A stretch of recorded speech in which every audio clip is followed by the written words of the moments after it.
Her parents sold her to pay off a debt. They had no idea who they were selling her to. Nora Bennett spent her whole life being the Whitfields' least favorite daughter.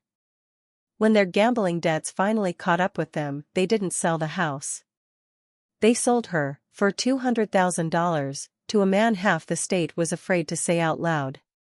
She walked through his front door expecting to be punished. She had no idea she'd just become the one person on earth he'd burn the world down for. The mark on the back of Nora Bennett's neck was still warm when the iron gates closed behind her. She stood on the bottom step of a stone staircase that looked like it belonged to a courthouse or a cathedral, her fingers twisted so tightly into the hem of her coat that her knuckles had gone white. Behind her, gravel crunched as the black sedan that brought her pulled away, taillights shrinking into the gray Hudson Valley dusk, taking with it the last page she'd signed an hour ago. Voluntary transfer of guardianship, the document had called it. As if she were a piece of furniture being reassigned to a new address instead of a 24-year-old woman her stepfather had just sold for $200,000.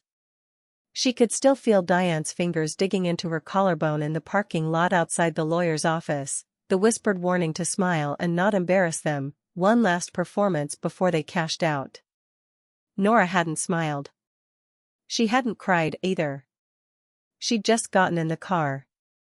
Now she was standing in front of a house the locals called a fortress, though officially it was just a very old, very private estate tucked behind 2 miles of forest outside Tarrytown, New York. The air smelled like cedar and cold stone, and underneath that, something colder still, something that made the back of her throat tighten before she could name it. 6 members of the household staff stood in 2 silent rows flanking the entrance, eyes down, spines straight, not one of them breathing louder than they had to. She had heard the stories the way everyone in that part of the county had heard them, second-hand and half-disbelieved, right up until the moment she needed them to be true. 10 years ago, a man had walked into a war between 3 crime families and walked out the only one left standing. People didn't use his name. They called him the Don, the way you'd call a storm by a number instead of daring to name it something personal. Nora didn't move. Her hands were freezing. She didn't retreat either. Her stepparents had gambled away a house, a marriage, and whatever was left of their credibility, and when the men they owed stopped accepting apologies, they'd looked at the one asset they had left. Better to walk into the monster's house with her eyes open, she'd decided, than to be handed off later to someone worse by people who had already proven exactly what they were willing to do to her. At least here, she told herself, she'd get to choose how hard she fought. She heard him before she saw him. Footsteps, unhurried, moving down a hallway she couldn't see the end of, boots against hardwood, no rush in them at all, like a man who had never once in his life needed to hurry toward anything. The staff seemed to stop breathing entirely. Nora made herself hold still, made herself keep her chin level, because the one thing she'd promised herself in that lawyer's office was that no one else in this county was going to watch her shake. He stepped into the light of the entry hall, and every version of him she'd built in her head from second-hand rumors fell apart at once. She had expected something uglier. A face that matched the stories. Instead she got a man in a charcoal shirt with the sleeves pushed to his forearms, dark hair, a jaw that looked like it had been carved rather than grown, and one thin scar that ran from the edge of his eyebrow down across his cheekbone, pale against otherwise unmarked skin. It didn't make him look damaged. It made him look like a warning label on something dangerous, printed in someone else's handwriting. He held an unlit cigar between 2 fingers and looked at her the way a man looks at a shipment he's confirming against a manifest. "You're the one the Whitfields sent." It wasn't a question. His voice was low, unbothered, the voice of someone who had never had to raise it to be obeyed. "Yes."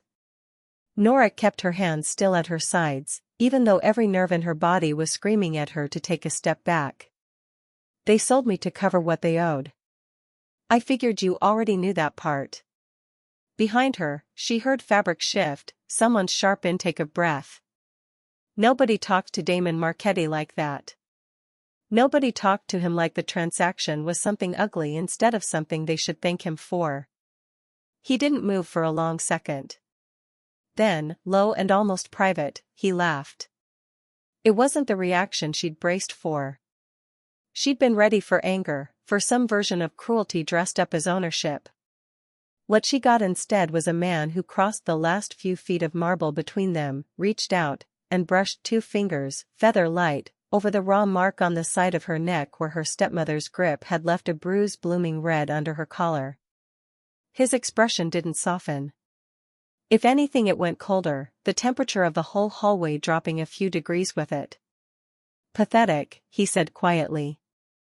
She never found out, not that night and not for a long while after, whether he meant the people who'd sold her, or the ones who'd thought they could put their hands on something that now belonged, in whatever strange accounting system governed men like him, to his house.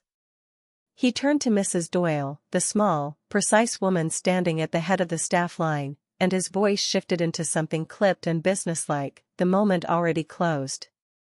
Get her settled in the East Wing. Whatever she needs. And then he was gone, footsteps fading back down the hallway he'd come from, leaving Nora standing alone in a marble entryway that suddenly felt less like a cage and more, confusingly, like the first place in a long time that had bothered to ask what she needed at all. Mrs. Doyle walked her through the house that first night with the brisk efficiency of a woman who had done this exact tour more times than she probably cared to count, though something in the way she kept glancing sideways at Nora suggested this particular tour felt different to her too. Breakfast is at 7, whether you come down for it or not, Mrs. Doyle said, leading her past a library with more books than Nora had seen outside of an actual library. Mr. Marchetti keeps to a schedule. You'll want to learn it faster than most people do. Is he always like that? Nora asked. The way he was downstairs? Mrs. Doyle paused at the top of a staircase, considering the question longer than Nora expected. He's careful, she said finally. Careful men can look cold if you don't know what you're looking at. I've worked in this house 11 years. I've seen careful turn into something else, when it needed to. Wouldn't recommend testing which one you're going to get.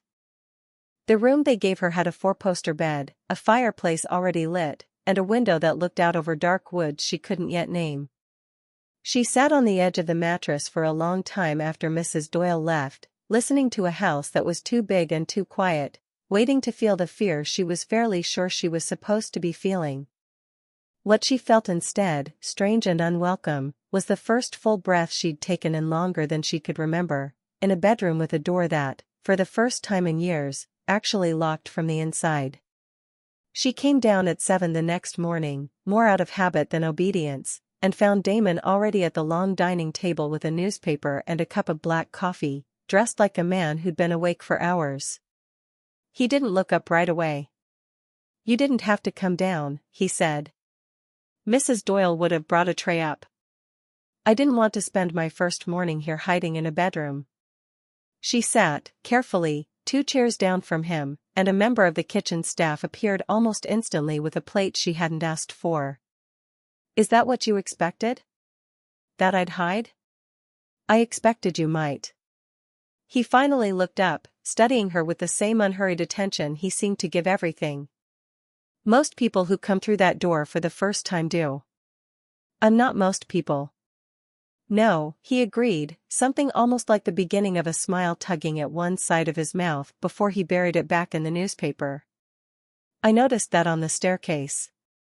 She ate in silence for a while, aware of him in the periphery the way you're aware of weather changing, and when he finally stood to leave, he paused behind her chair long enough to say, without any particular warmth in his voice, but without coldness either, breakfast is at 7.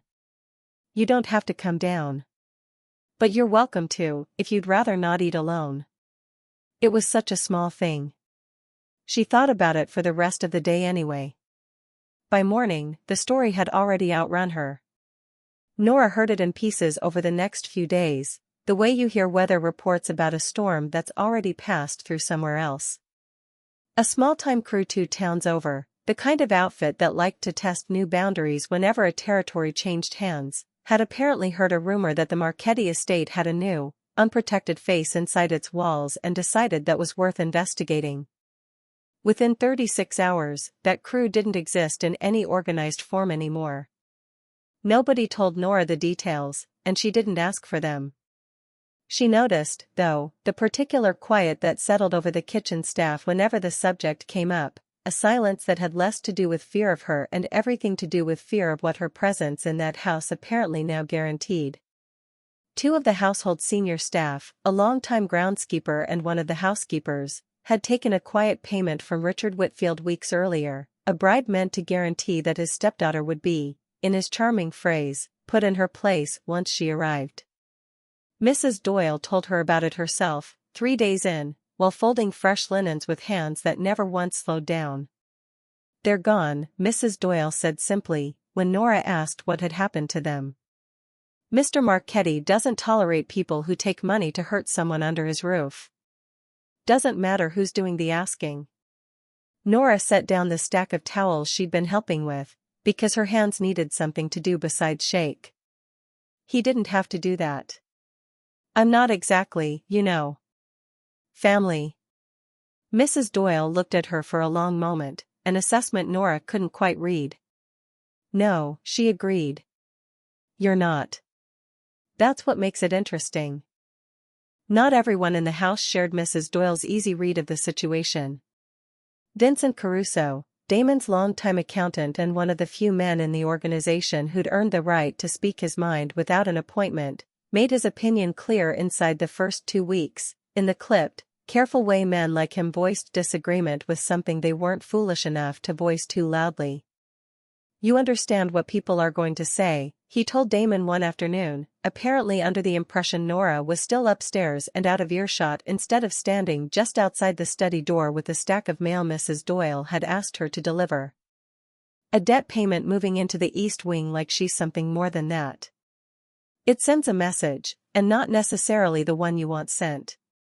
"The message is whatever I decide it is," Damon said, unbothered, and that was apparently the end of the conversation, though Nora noticed, over the weeks that followed, that Vincent watched her the way a man watches a variable he hasn't finished solving for.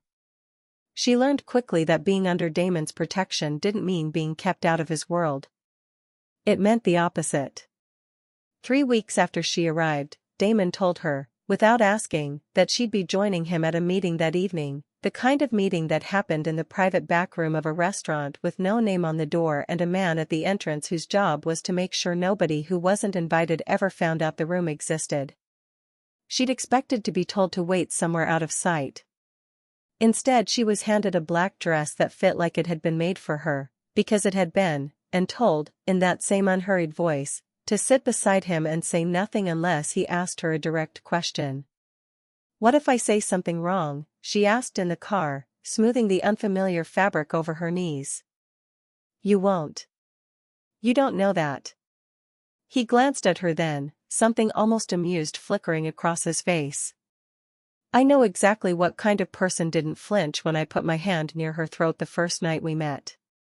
I'm not worried about the wrong word slipping out." She sat through 2 hours of quiet, coiled tension across a table from a man twice her age with a diamond ring on every finger and a reputation, she'd later learn, for making people who crossed him disappear without a body ever surfacing. He'd looked at her more than once through that meeting, trying to figure out what she was worth to Damon, what leverage she might represent. Every time his eyes lingered too long, Damon didn't so much as glance her way. He simply let one hand rest, briefly, on the back of her chair, and the man across the table found something else to look at instead. At one point, the man asked her directly what her opinion was on the shipping terms under discussion, a test disguised as courtesy. She felt every eye in the room shift toward her at once. She thought of every negotiation she'd watched her stepfather lose over the years, every time he'd caved the moment someone pushed back, and she answered instead the way she imagined Damon would, calm, unhurried, giving away nothing. "I think you already know what you're going to agree to," she said. "I think you're just deciding how long you want to make everyone wait for it." The silence that followed lasted a beat too long. Then the man across the table laughed, low and genuinely surprised, and told Damon he had good taste. Damon didn't answer him. He looked, instead, at Nora, and something in his expression made the whole room feel briefly very far away. Afterward, in the car, she finally let herself exhale.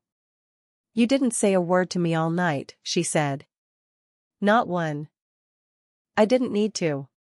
He was looking out the window, not at her, his voice unreadable in the dark. "Everyone in that room already knew exactly where they stood the second you sat down next to me." She turned that sentence over for days afterward, the way you turn over a coin you're not sure is real gold or a very good imitation. The private auction happened a few weeks later, in a converted warehouse an hour north of the city that, from the outside, looked like nothing more than an old textile mill nobody had bothered to tear down. Inside, it was velvet rope and low light and a room full of people trading things that never should have left a shipping manifest in the first place. Nora had expected to feel sick standing in a place like that. Instead, watching Damon move through it, unhurried and utterly in control, she mostly felt aware of how many eyes kept finding their way back to her. A dealer she didn't recognize, silver-haired, expensively dressed, the kind of man who probably hadn't had anyone say no to him in decades, approached before the first lot had even gone up for bidding. He didn't address Damon at all. He addressed her, a flute of champagne appearing in his hand as if by instinct, offered with a small, deferential bow of his head. "Miss Bennet," he said, and the fact that he already knew her name told her everything about how far word had traveled. "A pleasure. I don't believe we've had the chance to ask what catches your interest tonight." She glanced at Damon, who gave her nothing, no signal, no cue, just the faint, patient stillness of a man who trusted her to handle this on her own. So she answered the way she'd learned to answer in rooms like this one, giving away exactly as much as she wanted to and not one word more. "Whatever Mr. Marchetti decides is worth my interest," she said, and watched the dealer's expression shift into something like respect, the particular kind reserved for people who understood the game well enough not to play it too eagerly. Later, in the car, Damon glanced over at her with an expression she was starting to recognize, something between amusement and quiet pride. "You didn't need me in there at all tonight." "I still like knowing you're there," she admitted. "Doesn't mean I need you to talk for me." "Good," he said. "I'd rather you never needed anyone to." It was Nora, not Vincent Caruso, who first noticed the discrepancy in the shipping ledgers, a small one, a handful of invoices from a logistics partner that didn't quite match the delivery schedules Mrs. Doyle kept posted in the kitchen for household deliveries. She almost didn't say anything, unsure whether pointing it out would look like overstepping in a house where she still wasn't entirely certain what her role was allowed to be. She mentioned it to Damon anyway, one evening, sliding the two mismatched pages across the desk toward him without much explanation. He studied them longer than she expected before looking up. "Where did you find these?" "I wasn't looking for anything. I was helping Mrs. Doyle sort mail and these were mixed in with the household invoices." She hesitated. "It's probably nothing." It wasn't nothing. Within a week, the discrepancy turned out to be the first thread of a supplier quietly skimming off shipments and covering the gap with falsified paperwork, the kind of slow, patient theft that could have gone unnoticed for years if nobody had happened to glance at the wrong two pages side by side. Vincent Caruso, to his credit, was the one who told her afterward, with something that sounded almost like genuine respect, that she'd caught something his own team had missed for the better part of a year. Damon didn't make a show of it. He simply started, after that, leaving certain paperwork on the desk where she'd find it, certain conversations happening within earshot instead of behind closed doors, a slow, deliberate widening of the circle that Nora understood, without either of them naming it directly, for exactly what it was. It was almost 2 months in before she asked him the question she'd been carrying since that first night on the marble steps. They were in the study, late, the kind of late where the house had gone fully quiet and the only sound was the low crackle of a fire he'd lit without asking her if she wanted one. She'd stopped flinching when he entered a room weeks earlier. She'd stopped, more recently, being able to pretend to herself that the reason she noticed when he did wasn't at least partly relief. "Why did you actually take the deal?" she asked. "Richard offered you a person like I was a used car." You could have said no. You could have told him to go find someone else to threaten you with. Damon was quiet long enough that she thought he wasn't going to answer at all. Then he set down the glass in his hand and looked at her with an expression she hadn't seen from him before, something closer to memory than calculation. Your father's name was Thomas Bennett, he said. Nora went very still. You wouldn't remember the details. You were maybe 6. There was a shipment that went wrong outside Albany, a setup meant to take my father out along with half his crew. Your father was the trucking contractor who was supposed to look the other way and didn't. He warned my father's people an hour before it happened. It cost him the contract. Probably cost him more than that, eventually, given how fast your family's luck seemed to turn after. His jaw tightened, barely. When Richard Whitfield walked into my associate's office trying to sell off his stepdaughter to cover a debt, and I heard the name Bennett attached to it, I didn't see a transaction. I saw an unpaid debt of my own, finally showing up at my door. So this was never about me, Nora said quietly. It was about him. It started that way. His eyes didn't move off hers. It didn't stay that way. When did that change? He considered the question with more care than she expected. The first night. You stood on my staircase with a bruise on your neck and told me exactly what your family had done to you, out loud, in front of my whole staff, instead of trying to make yourself smaller so I'd feel sorry for you. I don't meet a lot of people who do that. He shook his head slightly. I've spent 10 years surrounded by people who tell me what they think I want to hear. You've never once done that. It became about you a lot faster than I expected it to. She didn't ask him what that meant beyond what he'd already said. She wasn't ready yet to hear the rest of it out loud, and some small, careful part of her suspected he wasn't entirely ready to say it either. That night, lying awake long after the fire in the study had burned down to embers, Nora found a memory surfacing that she hadn't touched in years. Deliberately, the way you avoid a bruise you know is still tender. Her father, home late from a job, smelling like diesel and cold air, lifting her up onto the kitchen counter so she could reach the cookie jar he always pretended not to know she raided.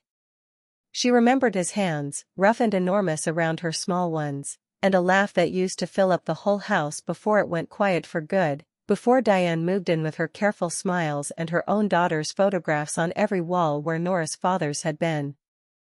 She had spent years believing that whatever had happened to unravel her family's luck after he died was simply bad luck, an inheritance of misfortune nobody could explain. It had never once occurred to her that somewhere, a debt he'd incurred trying to do the right thing had been quietly waiting all along, and that it would be the thing, eventually, to save her. She fell asleep that night thinking, for the first time in a decade, that her father might have been proud of the trade he'd unknowingly set in motion. The first time he almost kissed her, it was raining, and neither of them ever quite talked about it afterward. They'd been in the library, an ordinary evening, Nora curled in the window seat with a book she'd borrowed and Damon going through paperwork at the desk, the kind of quiet domestic scene that had become, without either of them planning it, the shape of most of their evenings by then. A crack of thunder rattled the old windows, and Nora, startled, knocked her book off the ledge. They both reached for it at the same time, and for a long moment neither of them moved, her hand and his both resting on the same worn cover, close enough that she could feel the warmth coming off him.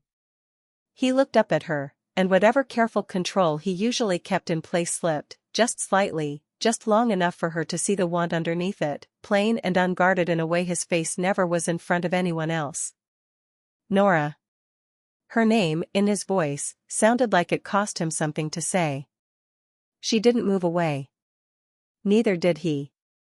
For one suspended second, the space between them narrowed to almost nothing, his eyes dropping briefly to her mouth before pulling back up, some old discipline reasserting itself at the last possible moment. He straightened first, clearing his throat, sliding the book back toward her with a care that felt almost apologetic. "It's late," he said. "You should get some sleep." "Damon." "Good night, Nora." He was gone before she could find the rest of whatever sentence she'd been about to say, and she sat alone in the window seat for a long time afterward, listening to the rain, replaying the half-second where she was almost certain, for the first time, that whatever she was starting to feel wasn't hers alone. The Volkov problem started as a rumor and became a crisis inside of 2 weeks. Sergei Volkov ran an organization out of the northern part of the state that had spent the better part of a decade trying to find a crack in Marchetti territory wide enough to slip through, and somewhere in the last month, one of his people had put together the fact that the woman occasionally seen at Damon Marchetti's side wasn't family, wasn't staff, and wasn't, as far as anyone could tell, protected by any of the usual channels that made a person too costly to touch. To Volkov, that looked less like a relationship and more like an opportunity. The first sign was small. A car Nora didn't recognize, parked at the end of the road for 3 days running, gone by the time anyone thought to walk down and check the plates. Then a note left, absurdly, tucked into her coat pocket at a boutique in town where she'd gone with only one driver instead of the usual 2, a single line that didn't need to say much more than it did, "We know you go out alone sometimes." She told Damon that same night, expecting some version of reassurance. What she got instead was a man whose entire manner changed in the space of one sentence, the easy stillness she'd gotten used to replaced by something coiled and immediate. He had Sal Russo, his second, and 3 other men in the study inside of 20 minutes, and Nora sat through a conversation conducted mostly in clipped half-sentences that made it very clear this wasn't the first time someone had tried to use a person close to him as a way into his organization. It was, apparently, simply the first time in a long while that it had actually worked well enough to reach his front door. "You're not leaving this property without 4 people on you until this is finished," he told her, once the room had cleared. It wasn't a request. "I'm not asking your permission," Nora said, more sharply than she meant to, adrenaline finally catching up with her. "I'm telling you because I thought you'd want to know, not so you could lock me in here." Something in his expression cracked, just slightly, just long enough for her to see underneath it. "I'm not locking you in," he said, quieter now. "I'm trying to keep you alive. There's a difference, and I need you to let me have it." She almost argued further. Then she caught the look on his face, the one he'd been careful never to let her see clearly before, fear, plain and unhidden, and she understood that whatever this was between them by now, it had stopped being about debts or protection a long time ago. "Okay," she said, quieter. 4 people. Fine. It happened on a Thursday, in the parking structure beneath a hotel where Nora had gone with 2 of Damon's men to meet a contractor about renovations to the East Wing, an ordinary afternoon that stopped being ordinary the moment a van pulled across the exit ramp and 3 men got out with the particular unhurried confidence of people who believed they already had the upper hand.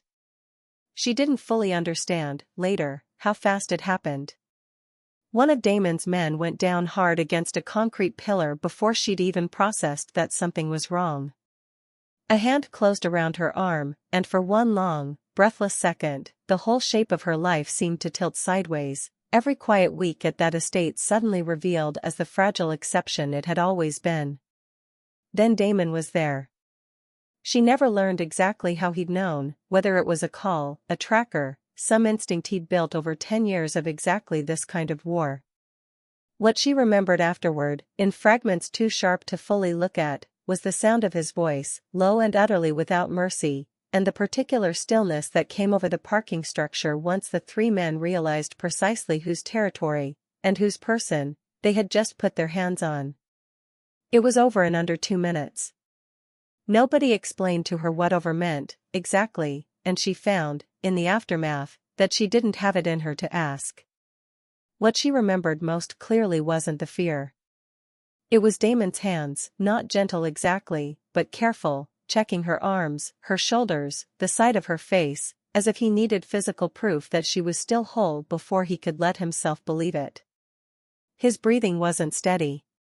She had never once seen him look like something could actually shake him, and here he was, in a parking garage that smelled like exhaust and cold concrete, looking like the ground had genuinely moved under him. "I'm okay," she said, because he clearly needed to hear it, and because saying it out loud helped her believe it too. "You're not okay," he said, low, rough at the edges in a way his voice never was. "You're shaking." "So are you." He didn't deny it. For the first time since she'd met him, he didn't have an answer ready at all. He rode with her in the back of the car afterward, close, one arm braced along the seat behind her, though he never quite let it settle around her shoulders, as if he wasn't sure that was still allowed. Nora, still trembling faintly with adrenaline, leaned into the space anyway, and felt him go very still before, carefully, finally, letting his arm come to rest around her. Neither of them said anything the whole drive home. Neither of them needed to. Sal Russo found her in the kitchen 2 days later, nursing a cup of coffee she wasn't really drinking, and dropped into the chair across from her without asking, the easy familiarity of a man who'd earned the right to skip the formalities somewhere over the last several months. "You handled yourself better than most people would have," he said. "In that garage. I've seen grown men freeze up worse than you did." "I didn't handle anything. I froze up plenty." "Sure. And then you didn't fight the guy holding your arm, which meant Damon had a clean shot the second he got there instead of a mess to sort through first."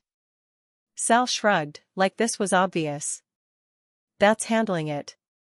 Most people don't have the sense to go still when going still is the smart move."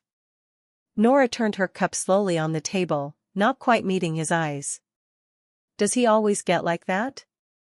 The way he was after, I mean."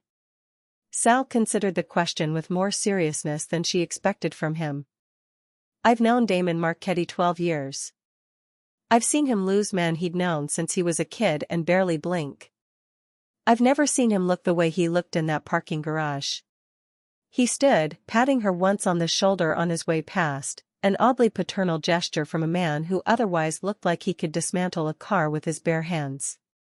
"For what it's worth, kid, I don't think you're the debt payment anymore. Don't think you ever really were." They didn't talk about what almost happened, not directly, not for days. But something had shifted, quietly and permanently, the way a house settles differently after a storm even once the damage has been repaired.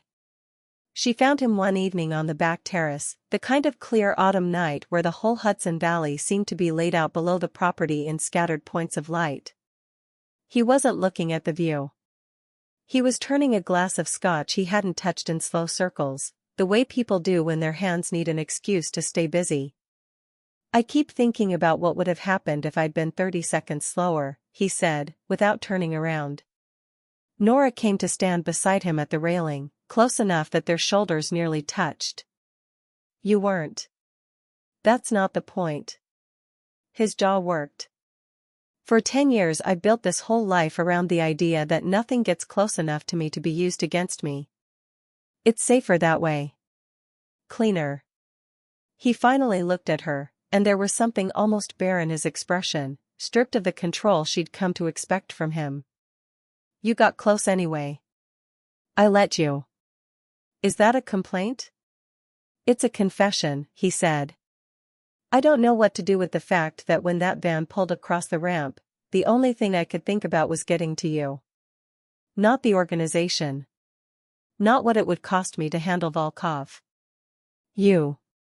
Nora's throat tightened in a way that had nothing to do with fear this time. "I didn't ask you to feel responsible for me." "I know." His voice dropped lower. "That's not what this is." "Then what is it?" He was quiet for a long moment, long enough that she thought, again, he might not answer at all. Then, carefully, like a man setting down something breakable, he reached out and tucked a strand of hair back from her face, his fingers lingering a beat longer than the gesture required. "It's the thing I told myself 10 years ago I wasn't ever going to let myself have," he said. "It's you, Nora. It's just you." Neither of them said the word out loud that night. They didn't need to.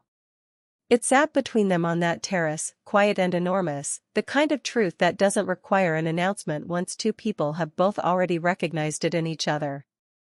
The retaliation against Volkov's organization was fast, thorough, and, as far as Nora could tell from the careful edges of what people let her overhear, entirely deliberate rather than personal, which somehow made it more frightening.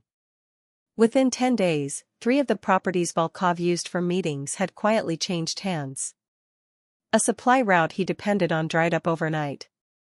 Word came back through channels Nora didn't fully understand that Sergei Volkov had sent, through an intermediary, something close to an apology and a promise to never again look twice in the direction of Marchetti territory.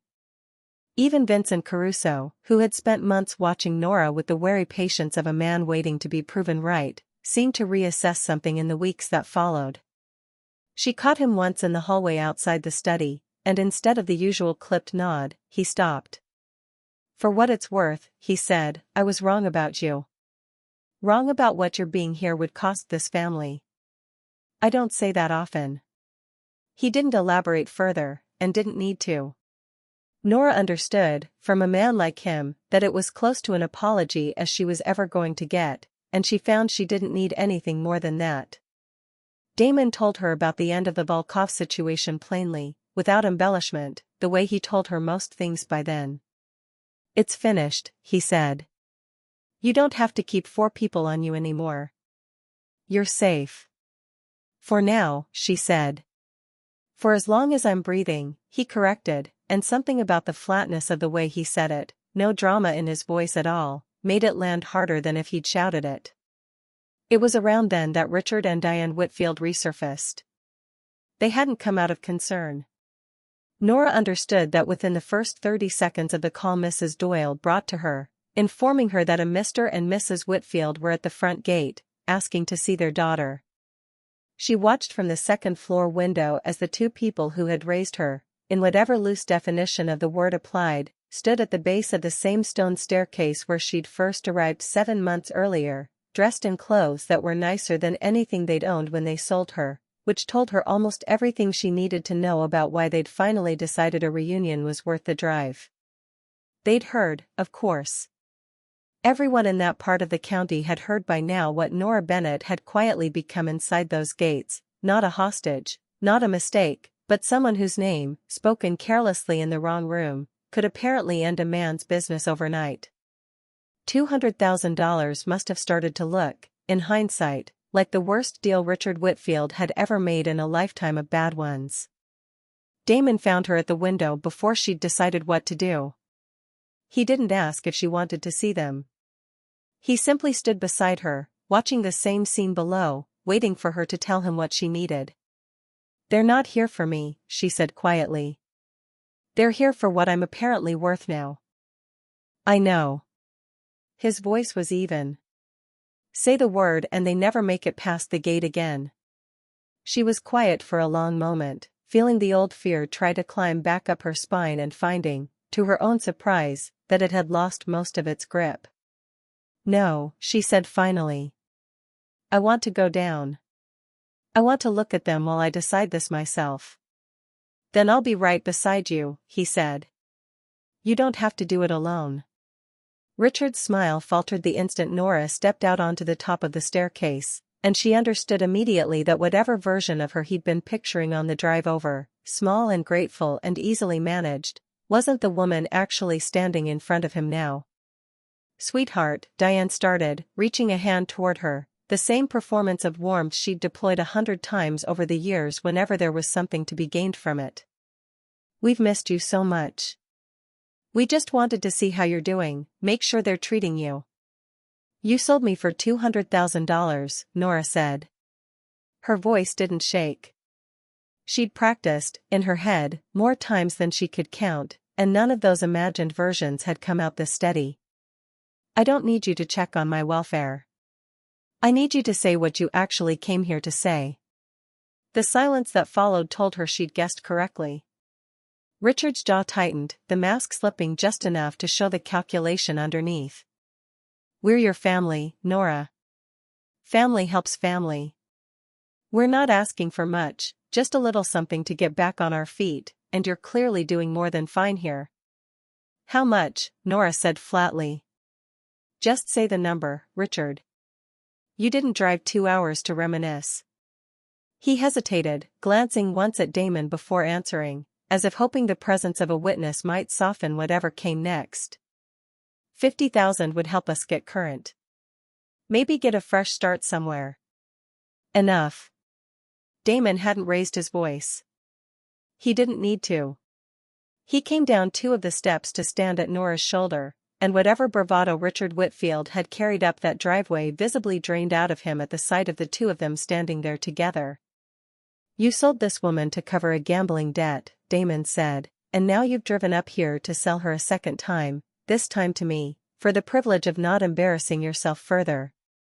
I'd think carefully before you say another word in this house." Nora put a hand lightly on his arm, not asking him to stop, exactly, just asking him to wait. Because this part, she realized, standing there in the cold with her step-parents finally exposed for exactly what they'd always been, belonged to her. "You could have just asked me for help," Nora said, and for the first time in the whole conversation, her voice cracked, not from fear but from something rawer, older, a wound that had never fully closed no matter how far she'd gotten from that house. "If you'd come to me and said you were drowning, if you'd said one honest thing to me in the last 10 years, maybe I would have found a way to help you. Instead you signed a piece of paper and let a stranger walk me through an iron gate, and you didn't even wait to see if I was still breathing before you counted the money." Diane's eyes filled, the tears arriving with the same practiced timing they always had. "We didn't have a choice." "You had a choice," Nora said. "You just didn't choose me. You never once chose me, not when I was 12 and you sent me to summer camp so you wouldn't have to explain me to your new friends, not when I was 18 and paid for my own tuition instead of asking either of you, and not 7 months ago, when you decided a stranger with a reputation for violence was a better bet than figuring out how to fix your own mess." Richard opened his mouth to argue and then, apparently thinking better of it under Damon's unbroken stare, closed it again. She looked past them, down the driveway, at the ordinary sedan they'd arrived in, at the careful new clothes that didn't quite disguise how close to the edge they clearly still were. Damon had told her once, quietly, on that terrace, that the decision of what happened to people who wronged her was hers to make, not his to hand down on her behalf. She understood now, standing on those steps, exactly what she wanted to do with that. "I'm not going to make you disappear," she told them, and watched something like relief flicker across Richard's face before her next sentence erased it. "That would be too easy for you. Instead, everything you tried to hide from the IRS for the last 6 years is about to become very findable. Every debt you thought you'd buried is about to come due at once. You're going to lose the house you kept and I never did. And you're going to do it in public, the way you tried to sell me in private." "You can't," Richard started. "I already have people looking into it," she said. "I have been for weeks." She didn't watch them leave. She stood at the top of the steps until the sound of their car had faded down the long drive, and then she let out a breath she felt like she'd been holding for the better part of a decade. Damon didn't say anything for a while. He simply stood beside her, close enough that she could feel the warmth of him against the cold evening air, until she was ready to speak again. "I thought I'd feel like I won something," she said quietly. "I don't. I just feel like it's finally over." "That's what winning usually feels like," he said. "People expect fireworks. Mostly it's just quiet." She turned to look at him then, really look, at the scar along his cheekbone that had stopped, months ago, looking like a warning and started looking simply like a part of his face she'd come to know. At the man who had taken her in as payment for a decade-old debt and somehow, without either of them quite planning it, made himself the only person on earth she trusted completely. "They handed me to you thinking they were getting rid of a problem," she said. "They had no idea they were handing me to the only person who was ever going to actually protect me." "No," Damon agreed, and for the first time since she'd met him, something like a real smile reached his eyes. "They really didn't. There was a gala in December, the kind of black tie event the Marchetti family hosted once a year, ostensibly a charity dinner and, in practice, a room full of every powerful, dangerous, and carefully polite person within 3 states, all gathered to be reminded of exactly whose territory they were standing in. Nora had attended smaller versions of this world by now, dozens of dinners and negotiations, but this one was different, and everyone in the room seemed to know it before she fully did. Damon didn't introduce her as staff, or as a guest, or with any of the careful, deniable language he'd used the first few months she'd lived under his roof.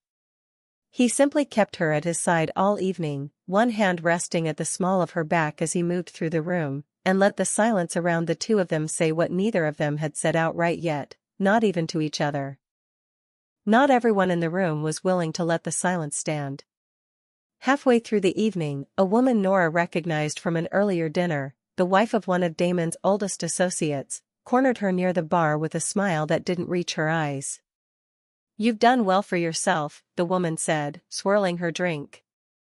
"Quite a step up from where you started, I hear. Must be nice, landing somewhere so comfortable after your family gave up on you."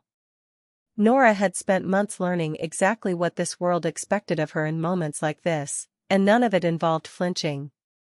"They didn't give up on me," she said evenly. "They ran out of ways to use me. There's a difference, and I've had a long time to be grateful for it." "And now?" The woman's smile sharpened. "What exactly are you being used for, in this house?" "Nothing," Nora said. "That's the part you're struggling with, I think. I'm not useful to anyone here. I'm just wanted." She let that sit for a moment, watching it land. It's a strange thing to explain to someone who's only ever experienced the first kind. The woman didn't have an answer for that. She excused herself a moment later, and Nora didn't watch her go, already scanning the room for Damon, who, she realized once she found him across the crowd, had been close enough the whole time to hear every word, and was looking at her now with an expression that had nothing careful left in it at all. Near the end of the night, as the crowd thinned and the band slowed into something quieter, he found her by the tall windows overlooking the frozen garden and held out a hand, not for a business greeting, not for anything but the obvious, ordinary reason a man holds out his hand at the end of a long evening. "Dance with me," he said. "I don't really know how. Neither do half the people in this room. Nobody's going to say a word about it." He waited, patient, his hand still open between them. "Nora." She took it. They moved slowly, without any real grace, and Nora found she didn't care, because for the first time since she'd walked up that marble staircase 8 months earlier, bruised and certain she was walking into the worst chapter of her life, she felt entirely, completely certain of exactly where she was standing instead. "I used to think you saved me," she said quietly, her forehead nearly resting against his shoulder. "I don't think that's actually what happened." "No? I think we saved each other. I think you'd stopped letting anyone close enough to matter, and I think I'd stopped believing anyone ever would. We just happened to find that out on the same staircase, on the same night, because two people who should have protected me decided I was worth less than what they owed." Damon was quiet for a moment, his hand tightening slightly at her waist. "Their mistake," he said finally. "The best one they ever made, as it turns out." Winter came early to the Hudson Valley that year, and the house that had once felt to Nora like a fortress built to keep her in slowly became something closer to the first place she'd ever actually felt safe standing still in. The staff had long since stopped watching her like a temporary fixture. Mrs. Doyle had started, without either of them commenting on it, setting 2 chairs by the study fire instead of one. Nora still thought, sometimes, about that first night on the marble staircase, the bruise on her neck, the sound of the black car pulling away with a piece of paper that had legally reduced her to a transaction. She thought about how certain she'd been, standing there in the cold, that she was walking into the worst version of her life instead of the one where she finally, for the first time, belonged somewhere on purpose. She hadn't been rescued, not exactly. Nothing about the world Damon Marchetti moved through was safe in any ordinary sense of the word, and she'd stopped pretending otherwise months ago. But there was a difference, she'd learned, between danger that used you and danger that stood between you and everything else. Her step-parents had handed her over expecting the second kind. What they'd found her instead, in the end, was the first man in her life who had ever made the second kind feel like something worth staying for. One evening in late December, with snow finally starting to collect along the terrace railing, Damon found her exactly where he always did lately, curled by the study fire with a book she wasn't really reading. He didn't say anything at first. He just sat down beside her, close enough that their shoulders touched, and for a long time neither of them needed to fill the silence with anything at all. "Still glad they sold you to the wrong man?" he asked eventually, dry, almost gentle. Nora leaned her head against his shoulder and let herself, finally, all the way relax. "Every single day." He turned his head then, just slightly, and this time neither of them pulled away. It was quiet, unhurried, exactly the kind of certainty that 8 months of careful, patient trust had built between two people who had both, in their own ways, stopped believing they'd ever get to have this. When it ended, he rested his forehead against hers, close enough that she could feel him breathing, and for a long moment neither of them said anything at all. There was nothing urgent left to say. Nothing that needed announcing to a room, or a county, or a family that had long since stopped having any claim on either of them. "I used to think being sold to you was the worst thing that ever happened to me," Nora said eventually, quiet, almost to herself. "I think it might be the only good decision they ever made without meaning to." "Then I owe your stepfather a debt after all," Damon said, dry, and she laughed for the first time in longer than she could remember, the sound surprising even her, easy and unguarded in a way it hadn't been since long before that first night on the marble staircase. "Don't you dare thank him. Wasn't planning on it." He tucked her more securely against his side, the fire throwing long, warm shadows across the study walls. "I'd rather spend the rest of my life proving they were wrong about what you were worth." Outside, the snow kept falling over a house that had once terrified an entire county, and inside it, for the first time in longer than either of them could easily remember, something quiet and unhurried had finally settled into place. Not a transaction. Not a debt repaid. Just two people who had both stopped bracing for the ground to fall away, sitting together in front of a fire, exactly where they'd chosen, at last, to stay.